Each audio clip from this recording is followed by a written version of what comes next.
Welcome to No Longer Conformed. I'm Erik Garthe, and we are studying Talking to God, a study on the principles of prayer based on Ron Dunn's book, Don't Just Stand There, Pray Something. In this session, we'll be looking at Acts chapter 12, verses 1 to 19, the true power of the church. The world does not fear the church as it once did. Mary, Queen of Scots, once said, "I fear the prayers of John Knox more than I fear all the armies on the face of the earth." But today the church is merely tolerated. Will it survive? Of course. Right up to the moment of Jesus Christ's return, the church will survive.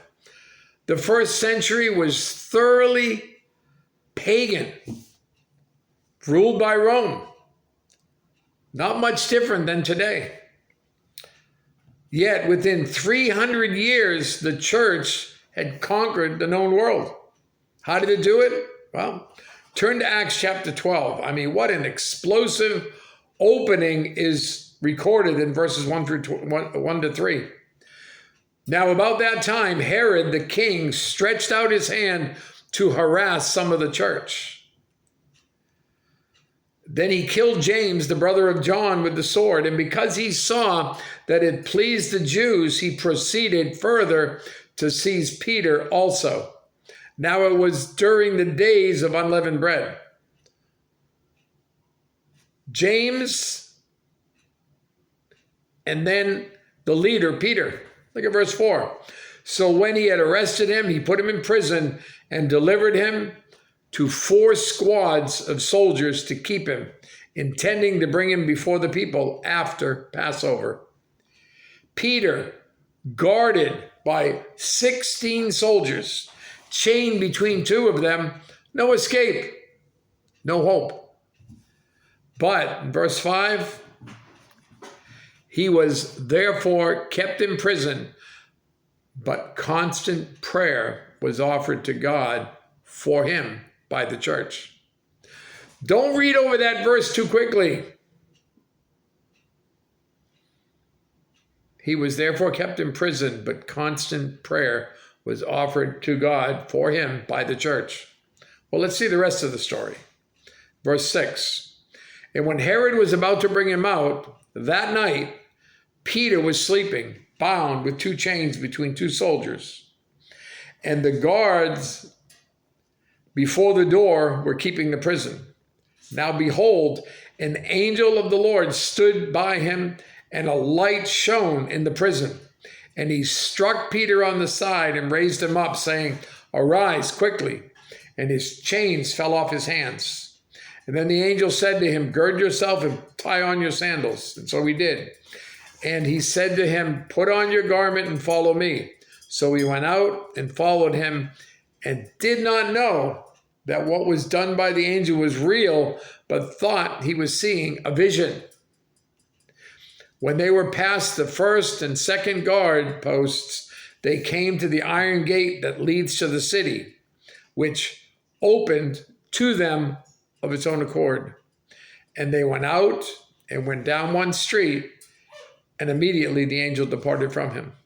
And when Peter had come to himself, he said, "Now I know for certain that the Lord has sent his angel and has delivered me from the hand of Herod and from all the expectation of the Jewish people." So, when he had considered this, he came to the house of Mary, the mother of John, whose surname was Mark, where many were gathered together praying. And as Peter knocked at the door of the gate, a girl named Rhoda came to answer. When she recognized Peter's voice, because of her gladness, she did not open the gate, but ran in and announced that Peter stood before the gate. But they said to her, "You are beside yourself." Yet she kept insisting that it was so they said, "It's his angel." Now Peter continued knocking, and when they opened the door and saw him, they were astonished. But motioning to them with his hand to keep silent, he declared to them how the Lord had brought him out of the prison.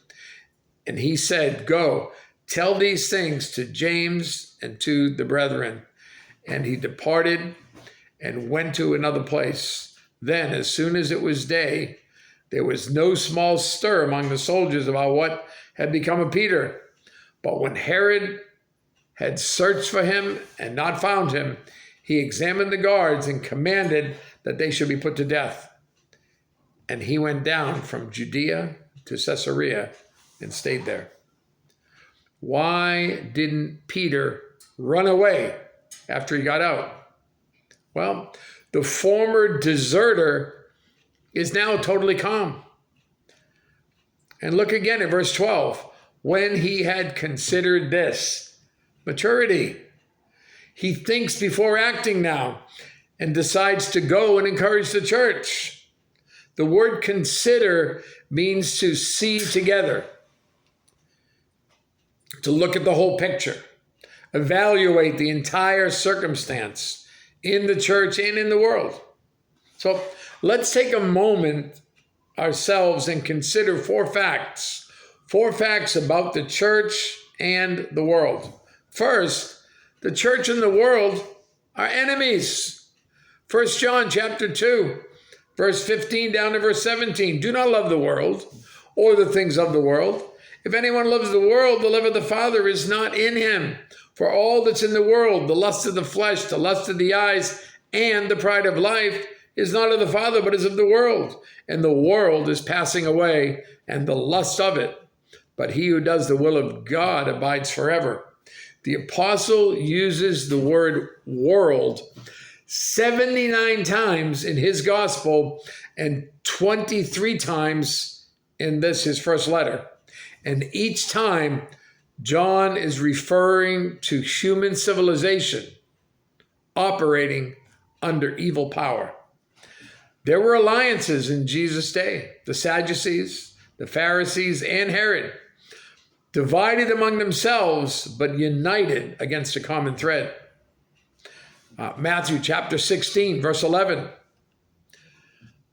How is it that you don't understand that I did not speak to you concerning bread? But beware of the leaven of the Pharisees and the Sadducees. Matthew chapter 22, verses 15 and 16. Then the Pharisees went and plotted how they might entangle him in his talk.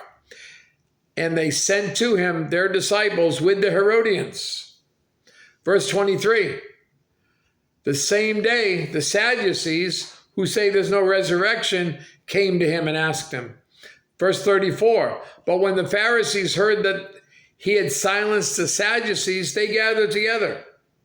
Also, look at Luke 23, verse 12.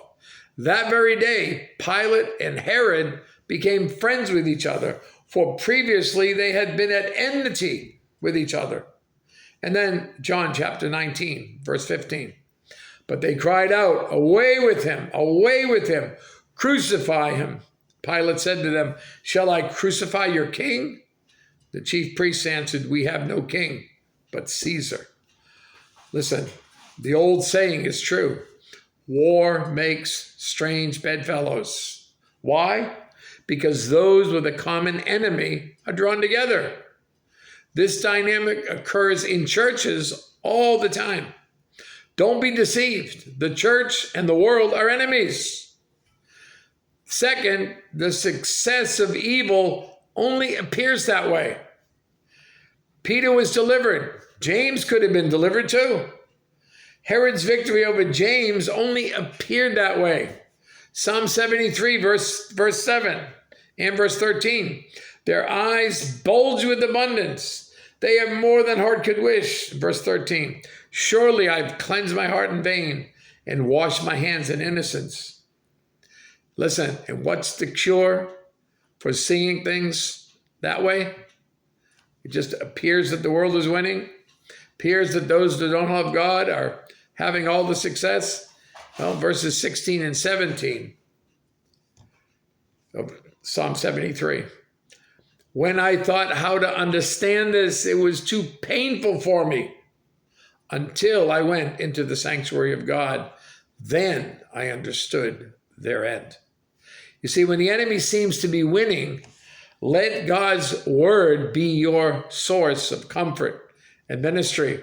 Psalm 37, verse 1, down to verse 10.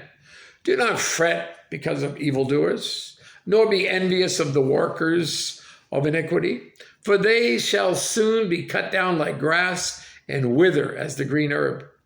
Trust in the Lord and do good. Dwell in the land and feed on his faithfulness. Delight yourself also in the Lord, and he shall give you the desires of your heart.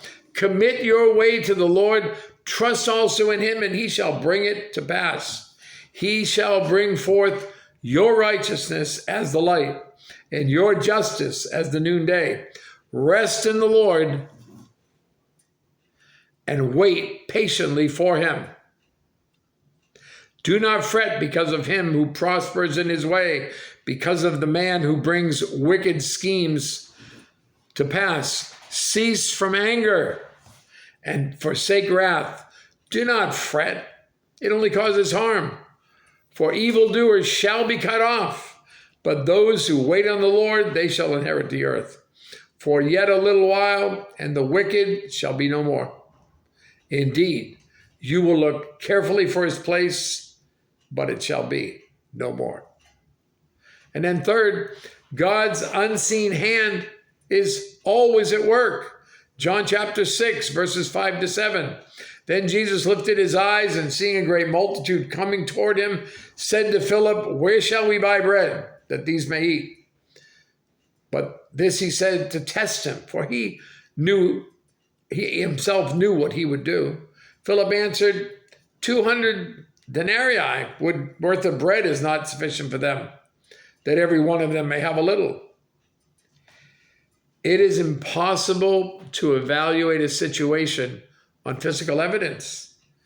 The disciples' perspective, so little food for 5,000. Kind of relate this to Peter's prison circumstances. Listen, God enjoys the impossible because it guarantees that he will receive glory. And then fourth, God's hand is moved by prayer.